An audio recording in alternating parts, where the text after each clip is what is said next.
como desarrollo y aporte a la divulgación del discurso filosófico. El semillero de investigación. Ethos. Adscrito al programa de filosofía de la Escuela de Ciencias Sociales, Arte y Humanidades, asociado al Grupo de Investigación Cibercultura y Territorio de la Universidad Nacional Abierta y a Distancia. Presentamos un espacio en el que invitamos a diversas personalidades del contexto nacional para que compartan con nosotros parte de sus reflexiones en torno a diversas temáticas.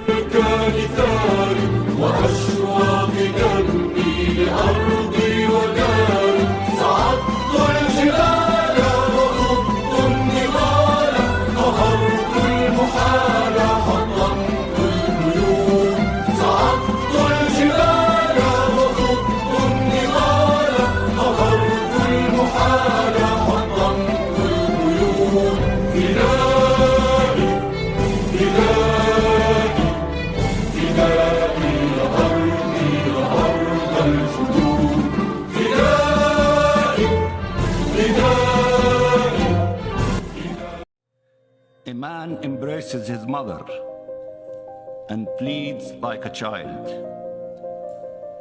Come back, I beg you.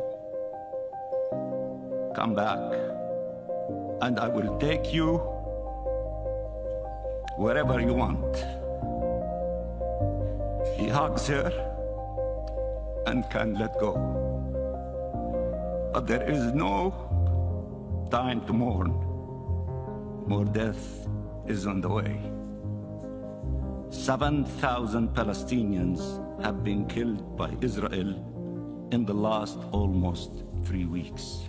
Hamas is not the Palestinian government. The Israeli government is giving orders for its organized army. So please don't draw any symmetry here.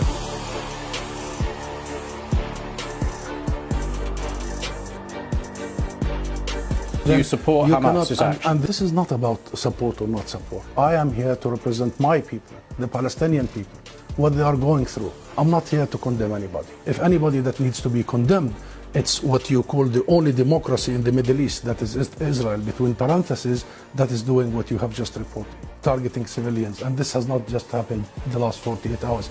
Hamas was just targeting Palestinians, but you won't condemn that. I'll tell you one thing. Hamas is not the Palestinian government. The Israeli government is giving orders for its organized army. So please don't draw any symmetry here, and don't equate between the occupied and the...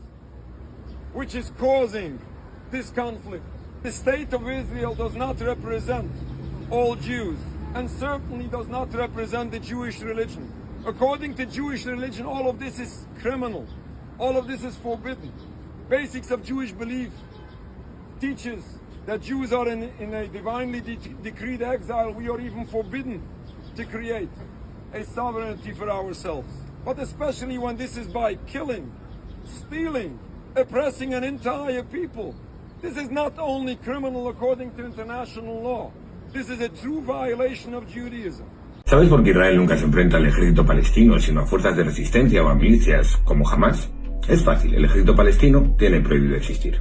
Te explico. Aunque desde Occidente se habla del conflicto palestino-israelí o de la guerra entre Palestina e Israel, los palestinos rechazan que se pueda hablar en esos términos. Según ellos y numerosas organizaciones del mundo, no es una guerra. Se trata de una situación de colonización, de ocupación y de apartheid de Israel sobre los territorios palestinos, que a diferencia del resto de los estados del mundo, no tienen soberanía ni sobre su territorio, ni sobre sus leyes, ni sobre su seguridad. Viven bajo pleno control de un único estado, Israel. Desde este canal, Ethos Filosófico, saludamos a quienes nos escuchan en este espacio. En el día de hoy vamos a abordar el tema del conflicto palestino-israelí. Y para desarrollar este tema hemos invitado hoy a Enrique Daza Gamba, psicólogo egresado de la Universidad Nacional de Colombia, fundador de la organización Enrique Daza Gamba, actualmente columnista de la revista Las Dos Orillas, como analista en temas de política económica y geopolítica. En la actualidad, Enrique es el director de Sede Trabajo, que es una importante organización dedicada a la comprensión de la realidad económica nacional e internacional. Bien, vamos al tema. El conflicto palestino-israelí, arraigado en la lucha por el control de la región de Palestina se remonta a comienzos del siglo XX. Hay surgimiento del llamado movimiento sionista, que en principio es una respuesta al antisemitismo de la Europa de esa época. Y allí nace, después de la Segunda Guerra Mundial, el establecimiento de una patria judía en Palestina, que entendemos fue de hecho antes que de derecho inicialmente. Y ya después surge la propuesta de la partición por parte de las Naciones Unidas con la aceptación por parte de los judíos y el rechazo por parte del mundo árabe. Cuéntenos, por favor, Enrique, cómo ha influido esa partición propuesta por las Naciones Unidas en 1947 en el desarrollo y en la persistencia del conflicto israelí-palestino. Bueno, gracias por la invitación. En realidad el problema de un hogar judío en Palestina es un tema que se viene discutiendo desde fines del siglo XIX. En la región Palestina, Egipto, Líbano, toda esta región del Medio Oriente era una región que era colonia de las potencias occidentales. Esa era una región donde había una gran influencia del Imperio Otomano, después del Imperio Británico, de Francia, etc. Y era una región que no tenía unos límites definidos, porque convivían sin límites, sin los límites actuales, diversas poblaciones de distinto origen, de origen musulmán, de origen cristiano, árabes, y uno podría decir que vivían en una relativa armonía bajo la predominancia, en el caso de Palestina, de lo que es hoy Palestina, lo que se conoce como Palestina, del Imperio Británico. Por eso es desde Gran Bretaña donde surge la idea de un hogar para el pueblo judío. Era una aspiración histórica de muchos sectores de la población judía a nivel mundial, pero se agudizó mucho con toda la persecución de los judíos durante la Segunda Guerra Mundial. Todo este éxodo de judíos de toda Europa occidental y de incluso Europa oriental llevó a ser necesario o posible la creación de un territorio en el cual se asentaran los judíos. Ese territorio se buscó por muchas partes. Los británicos buscaron en Argentina, en África del Sur, es decir, hubo diversas posibilidades para crear este hogar judío, pero finalmente predominó la idea de que fuera en el territorio palestino, dado que había ciertas relaciones históricas entre poblaciones judías, porque también en Palestina había una población judía que era bastante minoritaria con respecto a la población originaria de Palestina, árabe, y finalmente las Naciones Unidas decidieron que se crearía en territorio palestino, que acababa de ser, había acabado la Gran Bretaña de dejar de ejercer su protectorado. Eso fue más o menos en 1947. Entonces, tan pronto se dejó el protectorado por parte de Gran Bretaña, las Naciones Unidas se reunieron y decidieron que habría un territorio, que en territorio palestino se crearían dos estados, el Estado árabe y el Estado judío. El Estado judío y el Estado árabe se repartió más o menos en una proporción en que a los judíos se les dio como el 56% del territorio y a los palestinos el 44%. La población árabe de la zona, en general, todos los pueblos árabes de la zona, vieron con malos ojos esto. Y tan pronto se creó la resolución de las Naciones Unidas, los países árabes de la región le declararon la guerra a Israel. Y empezó, digamos, la primera guerra, que fue el origen de todo este conflicto que tenemos hoy. Y en esa primera guerra triunfó Israel. Israel ya tenía una preparación militar, había conformado un Estado, una milicia, etc. Y los países árabes estaban relativamente desorganizados y había sido una guerra, digamos, bastante improvisada. Ahí comenzó el conflicto porque a lo largo de los años, que no vamos a poder detallar, es una historia larga, pero podríamos resumirla en esto. Israel fue expandiendo el territorio que, que le fue asignado originalmente, de tal manera que del 56% que se le otorgó inicialmente pasó a ocupar hoy en día el 85%. Y los palestinos fueron reducidos del 46% al 15%. La historia del conflicto entre Israel y Palestina es la historia de expulsión por parte de Israel de la población nativa de origen palestino y la colonización de territorios que habían sido asignados a Palestina.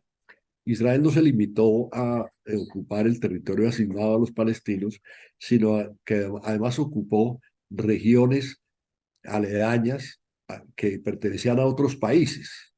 En concreto, ocupó históricamente los Altos del Golán, que era una parte de Siria, en la península de Sinaí, que pertenecía a Egipto, una parte del sur del Líbano y la franja de Gaza, que era de Egipto, y Cisjordania era de Jordania. En el curso de todos estos años, Israel fue ocupando todos los territorios y ha tenido pues diferentes momentos de ocupación. La relación del Estado de Israel o la orientación predominante del Estado de Israel ha sido expulsar a los palestinos. Y nunca Israel reconoció la existencia de un Estado palestino. Por eso cuando Israel habla de Palestina, habla de los territorios palestinos, no habla del Estado palestino. La larga lucha del pueblo palestino ha sido la lucha por lograr el reconocimiento jurídico y físico de un territorio. La inmensa mayoría de las Naciones Unidas reconocieron la existencia de un Estado palestino. Israel ni Estados Unidos lo reconocieron y hoy en día Israel no reconoce la existencia de un Estado palestino, sino que habla pues de territorios palestinos. Ese es, digamos, como el origen. Bueno, en ese mismo contexto, teniendo en cuenta eso que usted menciona, el control de Jerusalén por parte de Israel, los asentamientos israelíes, la dificultad para garantizar el retorno de los refugiados palestinos, la violación sistemática de los derechos humanos en la región, ¿qué papel juegan en todo esto los grupos paramilitares, las células terroristas y, por supuesto, el Cuarteto de Madrid sobre Oriente Medio? No sé si hablar de la Liga Árabe o específicamente de Irán y de Egipto. Por lo menos hemos escuchado de varios procesos de negociación de paz entre Israel y Palestina. Parece que no es un impacto precisamente positivo si pensamos en la búsqueda de una solución duradera para ese conflicto. ¿Qué papel juegan, Enrique, en todo esto esos grupos sociopolíticos que le acabo de mencionar? Es muy difícil hablar de eso sin dar un contexto un poquito más amplio.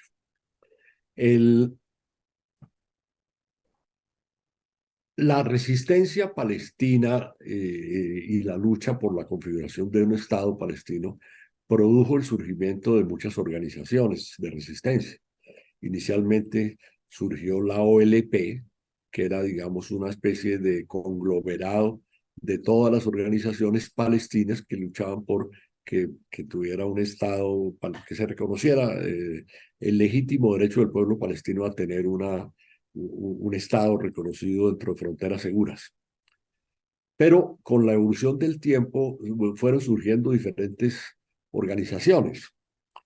La OLP, en un momento dado, bajo la dirección digamos, el común denominador, perdón, de las organizaciones que iniciaron la resistencia contra la ocupación israelí de su territorio eran organizaciones que no reconocían la existencia del Estado de Israel, sino que querían más o menos arrojar a los judíos al mar, ¿sí? Y negaban el derecho de los judíos a tener su propio Estado. Pero en determinado momento, hacia los 60, 70, la OLP aceptó la necesidad de la posibilidad, el reconocimiento del Estado de Israel.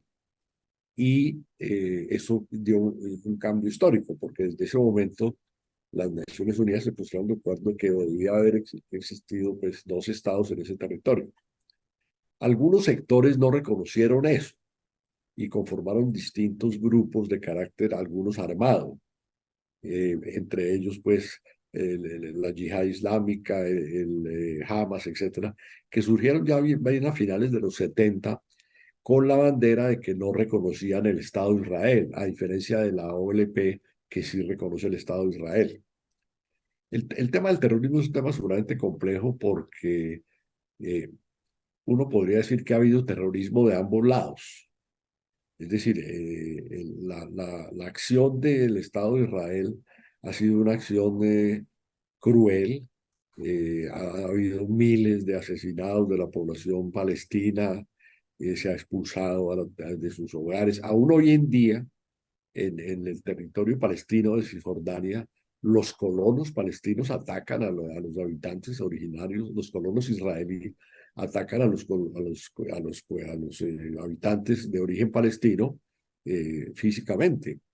Y hay dentro del mismo gobierno de Israel sectores que están por la erradicación absoluta y total del pueblo palestino del territorio. Inclusive dicen que los palestinos deben irse todos de ahí para la península de Sinaí o para Jordania. Entonces ha habido una acción violenta, muy violenta por parte de Israel, y también ha sido respondida de forma violenta por muchas facciones de la resistencia palestina. Y eso ha provocado una escalada de violencia en donde además digamos, de la resistencia civil, que ha habido, por ejemplo, una expresión de esa resistencia fue lo que se llamó la intifada. La intifada significa levantamiento. Era un levantamiento social donde jóvenes con piedras se enfrentaban a los tanques israelíes. O sea, ha habido una resistencia civil, una resistencia democrática, pero también ha habido una acción violenta. Sí, esa es, digamos, una variable que no se puede desconocer, que tampoco es tan rara, ¿sí? Porque en muchos conflictos, como por ejemplo los conflictos de Argelia, etcétera, etcétera, pues ha habido toda esta clase de expresiones violentas digamos, que han ensuciado el proceso y creado pues confusión sobre la legitimidad de la resistencia y los derechos del pueblo palestino. Ahora, ¿cómo se inserta eso en la geopolítica regional? Esto tiene muchas variables. En primer lugar, todos los países árabes y musulmanes apoyan a Palestina. Los países árabes entre sí tienen muchas discordias. Por ejemplo, hay países que son sunitas, otros que son chiitas. Hay países que son antagónicos de Estados Unidos y otros que son amigos de Estados Unidos.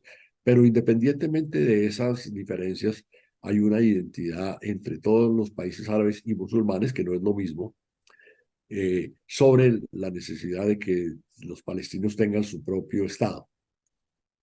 Pero en este proceso, pues ha habido muchas variables geopolíticas. La primera es que la política, digamos, de expansión de Israel ha sido una política que ha sido apoyada por Estados Unidos. Las Naciones Unidas decretaron la existencia de dos estados en ese territorio, posteriormente condenaron la anexión de Israel de territorios de otros países árabes, posteriormente condenaron la colonización de Israel sobre territorios palestinos, etcétera. Pero Israel nunca aplicó ni aceptó estas resoluciones. Y Israel, que es un pequeño estado, el tamaño de Cundinamarca o tal vez menor, eh, solamente podía hacer eso por el apoyo de una gran potencia, que era Estados Unidos. Entonces Estados Unidos siempre aplicó su derecho al veto en el Consejo de Seguridad de las Naciones Unidas y bloqueó las resoluciones que le exigían a Israel respetar la existencia o luchar por la existencia de un territorio, de un Estado eh, palestino dentro del territorio definido por las Naciones Unidas. Entonces, Israel, Estados Unidos atrás de Israel, trató de tejer unas alianzas en la región, en algunas partes, en algunos momentos exitosamente, porque también había unos países árabes que eran, digamos, clientes de Estados Unidos. Arabia Saudita y Egipto y Jordania eran países que tenían unos lazos estrechos con Estados Unidos y gracias a eso Israel logró, digamos, mantener una cierta hegemonía regional, para decirlo de alguna manera, en la cual los dividió, para decirlo así, a los países árabes y entre unos más inclinados hacia Estados Unidos y más benignos con Israel y otros pues, que eran radicalmente opositores a Israel y más amigos o más militantes, más activos en el tema de la solidaridad con Palestina. Ese es, digamos, el contexto geopolítico. Muy bien, me llama la atención otro asunto a partir de lo que usted nos está contando. En concreto, ¿quién gobierna Palestina? Y también creo que se podría hablar del bloqueo económico y comercial que Israel impone a la Franja de Gaza desde 2007 y las implicaciones de ese bloqueo. Bueno,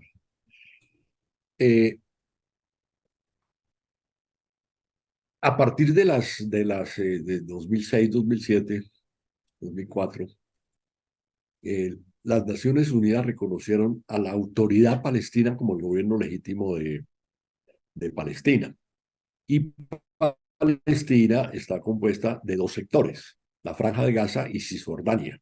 Y el proceso interno de quién gobierna a Palestina lo define elecciones realizadas en esos territorios. Lo que pasa es que las elecciones que se realizaron en 2008 dieron un resultado paradójico, y es que en Cisjordania, que es la porción más grande, donde viven cerca de 6 millones de palestinos, en esas elecciones ganó la autoridad palestina y en Gaza ganó Hamas, que es un partido que formaba parte de la autoridad palestina, pero que tenía profundas diferencias, especialmente porque Hamas no reconocía el derecho de Israel a existir.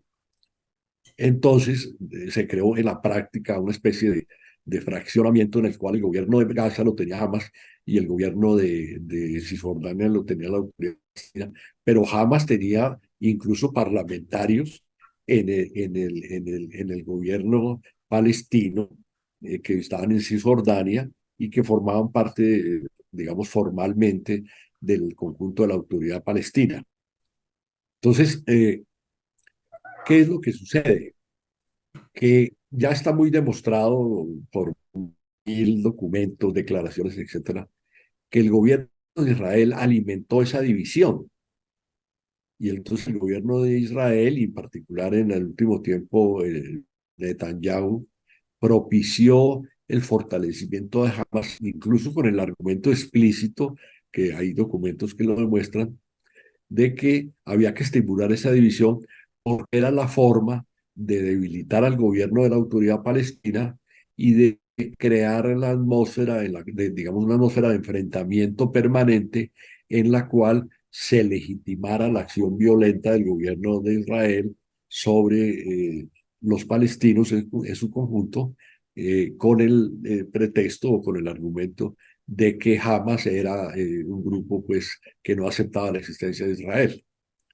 Entonces, esa es, digamos, la situación de la Palestina. Y sobre las implicaciones del bloqueo que se produce a nivel económico durante esa misma época. No, bueno, primero que todo, el bloqueo no es sobre Gaza. el bloqueo es sobre toda Palestina. Ya. Es decir, en el territorio de Cisjordania hay murallas, hay control militar, hay control al suministro de alimentos y en todos los aspectos económicos, la aduana, etcétera. Hay narrativas que fundan el conflicto en reclamaciones históricas fundamentales, fundamentalmente de ambas partes. Narrativas basadas en la Biblia y en las tradiciones hebraicas por parte de Israel y la narrativa de la dominación musulmana y la inmigración masiva por parte de los palestinos. ¿Qué papel le atribuye usted a esto en la complejidad y en la persistencia de este conflicto palestino-israelí? No, hay un gran mito sobre eso, porque en todos los países árabes cercanos, en Egipto, en Jordania, en Siria, etcétera, hay una situación demográfica similar. Es decir, coexisten y han coexistido históricamente diversos pueblos de distintos orígenes. Ahí hay pues cristianos ortodoxos, hay musulmanes de diferentes vertientes, hay judíos también de diferentes vertientes. Y eso históricamente ha sido así. Y en algunos casos ha habido más enfrentamientos, en otros menos. Y otra cosa es el propósito del Estado de Israel de eh, segregar y expulsar a los palestinos de su tierra históricamente, eh, a la cual han pertenecido históricamente. No, no es cierto que haya existido una cosa milenaria, inclusive hay muchos estudios que, que analizan, hay un libro que se llama El invento del judaísmo, ¿sí? Porque el sionismo es una variante del judaísmo que considera que ha convertido la aspiración del pueblo judío a tener un propio Estado como si fuera un designio divino del retorno a la tierra prometida, eso es como una especie de narrativa que se ha hecho para justificar la creación de ese Estado, pero que no tiene nada que ver con las razones históricas. El origen, digamos, reciente de ese conflicto obedece al propósito de Estados Unidos de controlar los recursos petroleros del Medio Oriente y instrumentalizar a Israel como su agente más activo en esa región. En los 70, Estados Unidos vio en peligro su influencia en el Medio Oriente a través de todo este tema de la polémica con Arabia Saudita, etcétera. Para Estados Unidos fue estratégico tener el control de los recursos petroleros del Medio Oriente. Y para ese propósito Israel servía y era un obstáculo la presencia de los palestinos en cuanto que creaban una situación de inestabilidad. Prácticamente desde sus inicios, el conflicto, más que ser algo entre dos países, se nos ha manifestado como un conflicto internacional, remarcado sobre todo por el auge del sionismo. El sionismo ha remoldeado la percepción de los derechos territoriales y de la identidad nacional. Nos preguntamos entonces qué intereses geopolíticos se están jugando allí en esa región. Bueno, muchísimos. El hecho de que el petróleo de Arabia Saudita se venda en dólares es lo que ha garantizado el control de la economía mundial por parte del dólar, porque es la principal materia prima que se comercia a nivel mundial y es un elemento fundamental de la estructura económica mundial. Esa es una primera necesidad. La segunda es, en la región es un punto de tránsito muy importante para el comercio mundial, por el canal de Suez, por el canal el estrecho de Hormuz, del océano. Es el punto, digamos, de encuentro entre el océano Índico, el Mediterráneo y todo el comercio que venía o que viene de Asia hacia Europa pasa por ahí. Y eso se ha venido pues moldeando de diferente manera, pues los países árabes también tienen otros recursos importantes, etcétera, pero digamos que esos son como los dos más importantes desde el punto de vista geopolítico. Bueno, muy interesante todo esto que usted nos está contando, Enrique. Y en la misma línea me gustaría preguntarle qué tan importante es el apoyo del mundo árabe a Palestina y, por supuesto, qué tan importante es el apoyo de Estados Unidos a Israel. Pues el apoyo del mundo árabe es muy importante, pero es un apoyo muy diferencial. ¿Por qué? Porque cada país árabe tiene sus, digamos, sus preferencias. ¿Sí? Entonces, por ejemplo, Irán apoya, aunque Irán apoya al pueblo palestino, Irán no es árabe, sino que es persa, pero es musulmán chiita. Entonces, Irán apoya principalmente a los grupos chiitas, como Hamas, como Hezbollah y otros de la región, mientras que los países sunitas también tienen otras preferencias. Pero digamos que hay países que han apoyado históricamente. Por ejemplo, Hamas tiene sede en Qatar, que es un país árabe. De Egipto, que es de los hermanos musulmanes, apoya a otros sectores de la resistencia palestina. Algunos apoyan nominalmente, pero no realmente.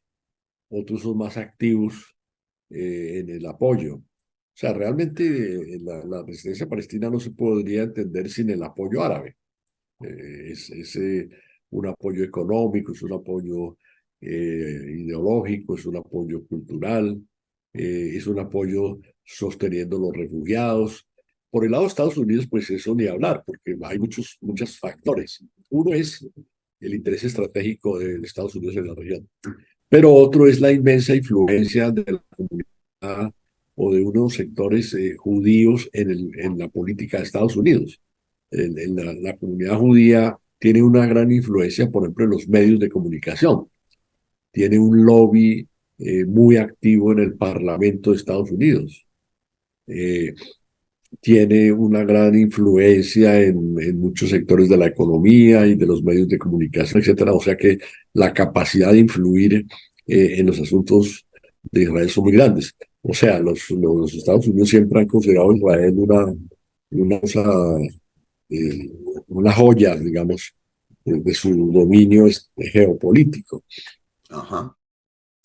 Por supuesto, a lo largo de todos estos años, lo que más suele llamar la atención de los medios, infortunadamente, son las masacres. En el marco histórico de este conflicto se han presentado muchas masacres.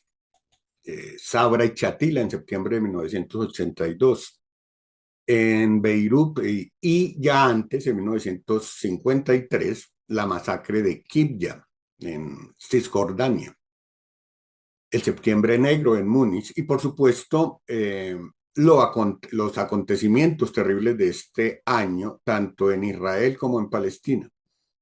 Si por favor nos habla de este tema. Bueno,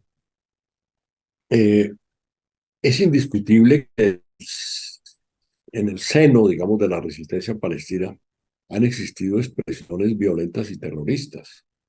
Sí, eso es innegable y ha tenido acciones muy reprobables y muy crueles. Pero también es legendaria la acción de la inteligencia. Digamos, si uno mirara en retrospectiva, las principales masacres han sido masacres de los israelíes sobre los palestinos. Eso no excusa las masacres o los asesinatos que han hecho sectores de la resistencia palestina. Pero sí es cierto que hay una escalada de violencia en donde la ley del talión, el ojo por ojo, se ha hecho predominante. Lo que sucede es que eh, la radicalidad de la resistencia palestina, pero también la intransigencia de Israel, pues ha atizado esta escalada de violencia. Por ejemplo, en este momento, eh, la acción de Hamas, que ocasionó alrededor de 1.300 muertos, es una acción, a mi juicio, una acción aventurera que no le sirve sino a Netanyahu, ¿sí? Eh, pero esa acción ha sido respondida en una forma brutal con un asesinato masivo. Es decir, ya en este momento, hoy debe haber alrededor de 13.000 muertos en Gaza, con miles de heridos, más de 4.000 de ellos son niños. Es una respuesta que no es proporcional, que se quiere con la doctrina de la responsabilidad colectiva. Esa doctrina lo que dice es, si hay 30.000 terroristas en Gaza, de los 2,5 millones de habitantes de Gaza, debe pagar la población de Gaza las atrocidades que hagan esos 30.000. Esa es la lógica dentro de la cual actúa el gobierno de Israel, que no es un gobierno homogéneo, ¿sí? Pero digamos el sector predominante dirigido por Netanyahu dice, lo pagan todos los 2,5 millones. Y eso pues lleva a una crueldad porque significa que lo que hace un grupo terrorista a nombre del pueblo equivocadamente, pues lo tiene que pagar la población civil. Si esa fuera la lógica que se aplicara en el mundo, estaríamos llenos de millones de muertos. Así es. Mira que hay una confusión, o por lo menos una falta de claridad entre la gente respecto a la diferencia dentro del mismo Israel, en lo que significa ser sionista, ser israelí, ser judío, o sea, casi que lo meten todo en el mismo paquete. Y recientemente hemos visto judíos que han salido, judíos israelíes, pues de otras naciones que han salido a favor de Palestina, manifestarse a favor de Palestina. Claro, claro. Son muy notorias en Estados Unidos, en Londres, pero en el mismo Israel. Y son judíos súper ortodoxos, pues que andan con todos los símbolos de su religión que se manifiestan a favor de Palestina. Sin embargo, los medios lo manipulan como quieren, ¿cierto? Y sobre todo me parece una manipulación de carácter religioso que se da en muchas partes Claro, claro. En el mundo hay 13 millones de judíos y hay 1.800 millones de musulmanes, ¿sí? Entonces, una de las cosas que ha hecho Israel es victimizarse como si todo el mundo tuviera un complot contra ellos y en lugar de presentarse como el Estado que quiere expandirse y sacar a los palestinos de sus territorios como la víctima, ¿sí? En realidad la agresión la originó Israel por la negativa a reconocer los derechos del pueblo palestino a tener su propio Estado. Ese conflicto ha sido resuelto hace años si los israelíes hubieran reconocido que los palestinos tienen derecho a tener su propio Estado. Como hemos visto, el conflicto entre Israel y Palestina es un problema complejo y de larga data que involucra disputas territoriales, históricas, religiosas y políticas. La situación en la región sigue siendo volátil, con episodios de violencia, con tensiones recurrentes, constantes, y aunque se han hecho esfuerzos para lograr la paz, la resolución del conflicto Israel-Palestina sigue siendo un desafío pendiente en la escena internacional. Sin embargo, los episodios recientes donde las víctimas principales han sido niños inocentes y donde Palestina sigue siendo víctima del sector sionista de Israel, nos hace repetir junto con el secretario general de la ONU, Antonio Guterres, lo siguiente. La pesadilla de Gaza, más que una crisis humanitaria, es una crisis de la humanidad. Y con esto llegamos al final de esta emisión. Agradecemos nuevamente a Enrique Daza Gamba, director de Sede Trabajo, y a quienes nos ayuden a divulgar este tema de interés internacional. Gracias, Taylor, por la invitación. Espero que podamos encontrarnos en alguna otra oportunidad.